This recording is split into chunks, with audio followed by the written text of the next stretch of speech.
I've come to tell you your best days are not behind you. God is not like that.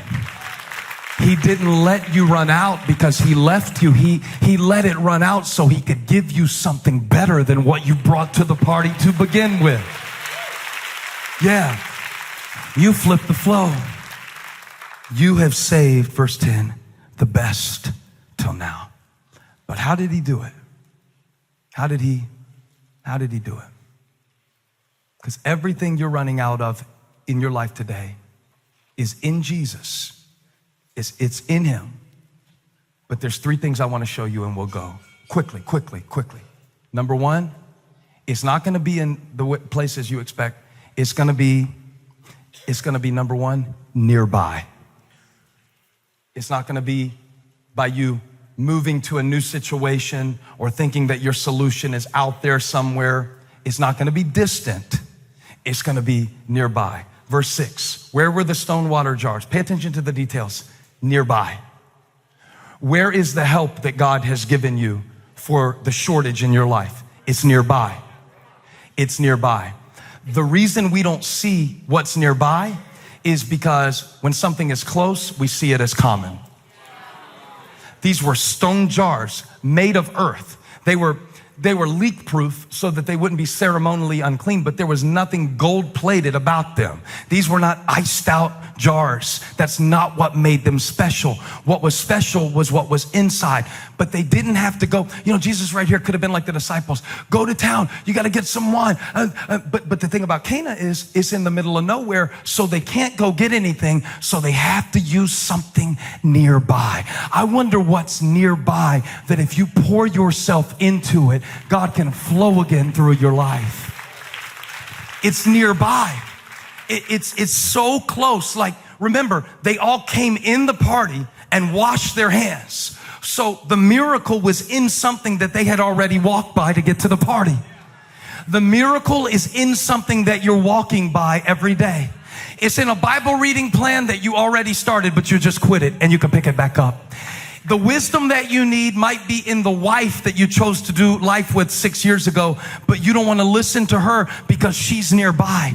So I will see men go to conferences to learn how to be a better man, but they won't even listen to their own wife because they don't want to be humble. I'm telling you, it's nearby. It's not out there. That's not where the provision is. It's not somewhere out there. It's nearby. It's going to be so close. You'll miss it if you're not careful. It's going to be so close. You're walking. I'm telling you, it's something that you're walking by right now. You've been praying for it. It's an orange gratitude journal that's right there on your bed. It's an exercise plan that you already know to do. It's going to be nearby and it's going to be normal. That's the second thing. It's going to be normal. It's not going to feel so supernatural. It's going to feel natural.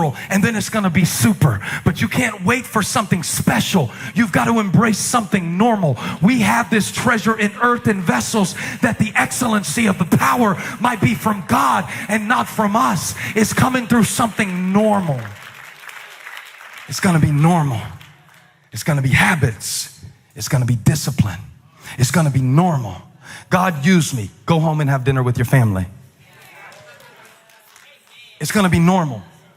It's not going to be exciting. It's not going to be sexy. It's not going to be Instagram models in bikinis on the beach. It's going to be normal. It's going to be normal. Tell somebody it's going to be normal.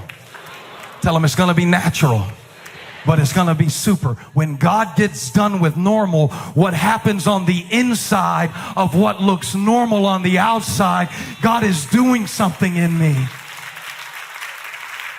And I wonder what you've been walking by because it looks normal.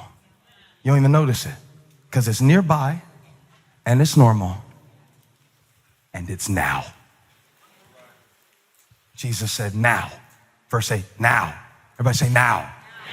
Not after I've explained it to you, now. He didn't tell them, now when you draw it out, it's going to start to turn purple. Like when you stir the Kool-Aid, it's going to be a fermentation process, and molecular structure is going to, let me draw it up for you guys. This is okay, everybody. Come on in, guys. Is it all right? Now, I know you don't know what I'm going to do, but I already know. I know you don't know why I'm telling you to do this, but I know you don't know why I'm telling you to forgive, but I know what I want to do that I can't do in your life if you have a clogged heart. So do it now, now, now. Faith is the substance of things hoped for. And Jesus never points to what's next without dealing with what's now. Now draw it out. Now. I could imagine he could have gone around the whole party. You should have planned better and you should have known better. But he didn't do any of that because he didn't point to what they should have done. It doesn't do any good. He points to what is now. Now. Even though you've run, even though you could have done better, I'm gonna tell you, you could have done a better job. You need to fire your wedding planner. I hope you didn't give her too much of a deposit because she really screwed this up. But now, that's actually what Mary and Martha said to Jesus when he showed up for Lazarus. If you would have been here, our brother would not have died. But even now, I feel the power of now on this word today. Now, now, now, now, now, now. Because the truth is, you might be running out of time. And Jesus only had 3 years on earth. Isn't it crazy? Think about this. I'm almost done. Y'all got like 5 more minutes or am I out of time? I don't know how to receive that tepid encouragement. I guess go if you need to go. I'm going to talk to who wants to hear this last part. I just study too much to get up here and let a clock tell me when to quit. Because I know what it feels like to be empty. I've been there in my own life, you know, just dry and empty. And if another person asks me, if I don't even want to do it, but there's something significant not only about what Jesus did, water into wine, the law into the Spirit. We could preach about that. We will one day.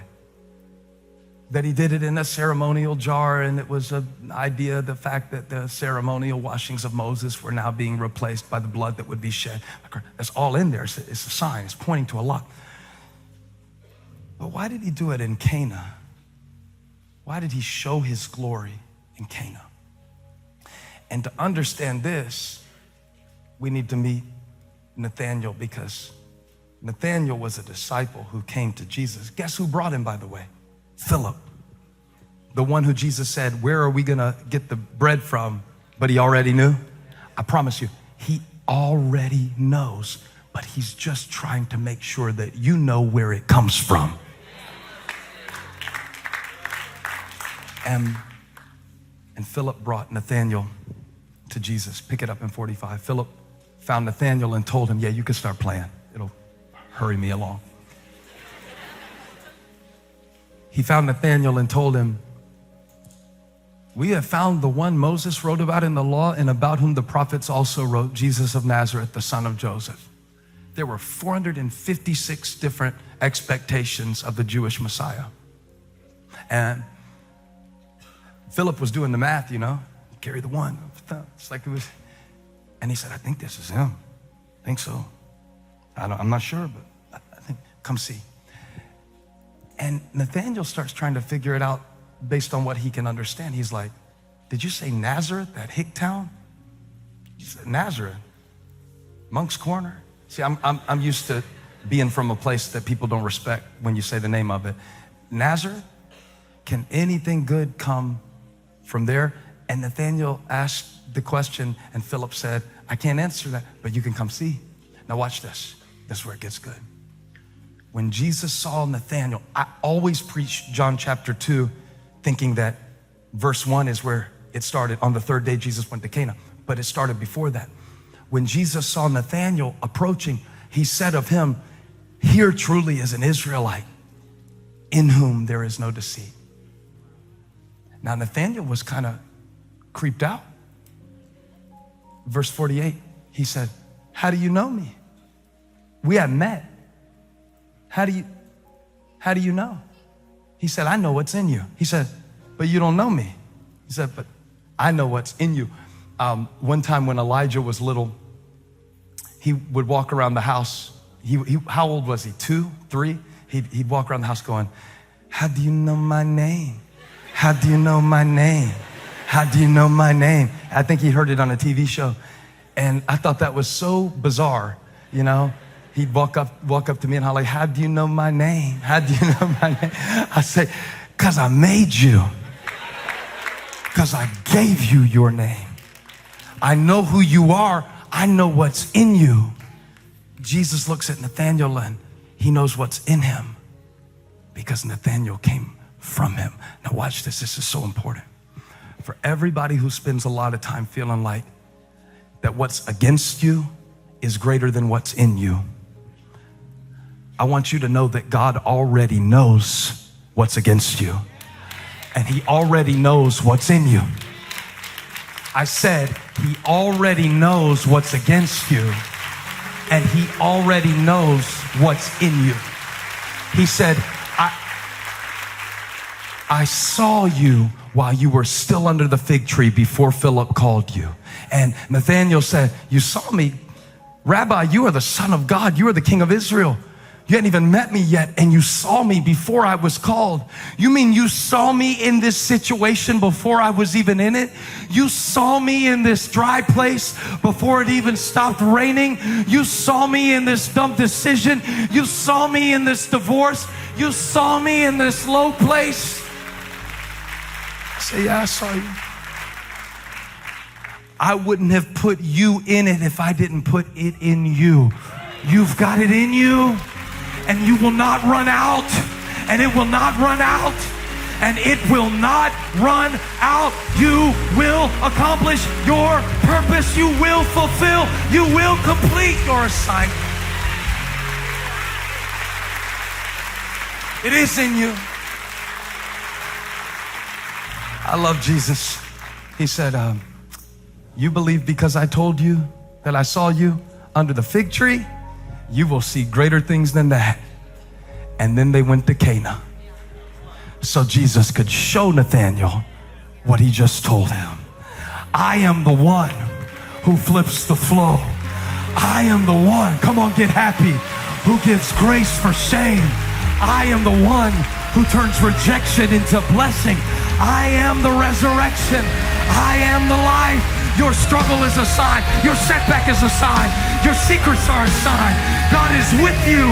It is in you. Come on, release a shout of praise in the place. I said release a shout of praise in the place.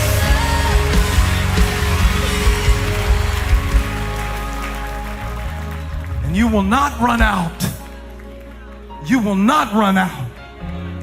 You might not have any wine, but if you have the one who can stir the water, you will never lack, you will make it, and you will achieve it in Jesus.